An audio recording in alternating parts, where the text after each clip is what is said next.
Coucou chers élèves, entamons donc maintenant une nouvelle autre notion, toujours dans le cadre des suites arithmétiques. Cette fois-ci, nous avons une suite arithmétique dont on connaît la valeur de deux termes généraux et on nous demande de déterminer la raison et son premier terme. Alors comment est-ce que ça marche?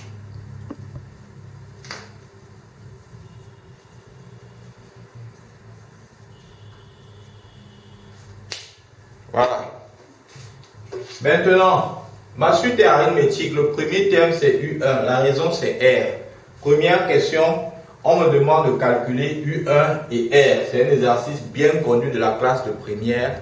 Vous avez certainement déjà vu ça. Il y en a beaucoup qui n'ont pas eu la faculté de pouvoir retrouver ça. Pourtant, c'est très simple.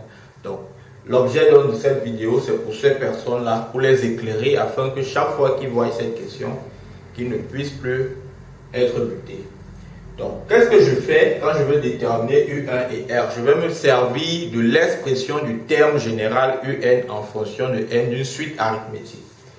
Alors, l'expression c'est UN égale à UP plus N moins P fois la raison. Voilà. On est bien avancé déjà dans ce chapitre. On connaît l'expression du terme général d'une suite arithmétique. Ici, UP, c'est le premier terme et P, c'est l'indice du premier terme. Dans notre activité, le premier terme, c'est U1. Cela veut dire que P, c'est 1. On aura donc UN ici sera égal à U1 plus N moins 1 fois la raison.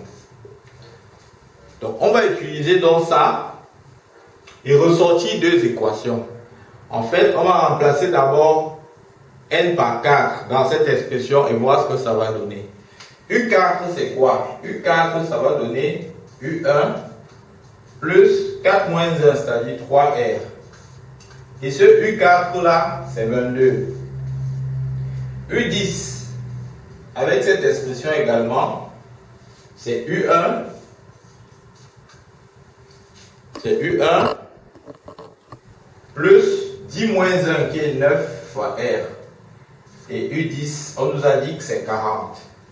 Vous voyez donc en écrivant ça, nous tombons donc à une équation, c'est-à-dire U1 plus 3R égale à 22 et U1 plus 9R égale à 40. Ça nous donne une équation à deux inconnus, où les inconnus sont U1 et R.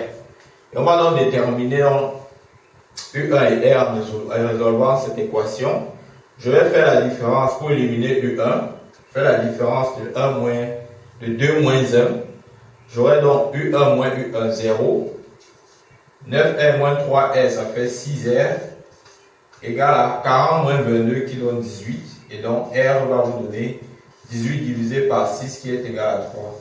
À la valeur de R. Maintenant, quand on a trouvé la valeur de R, on peut venir simplement dans une des équations. Je trouve U1.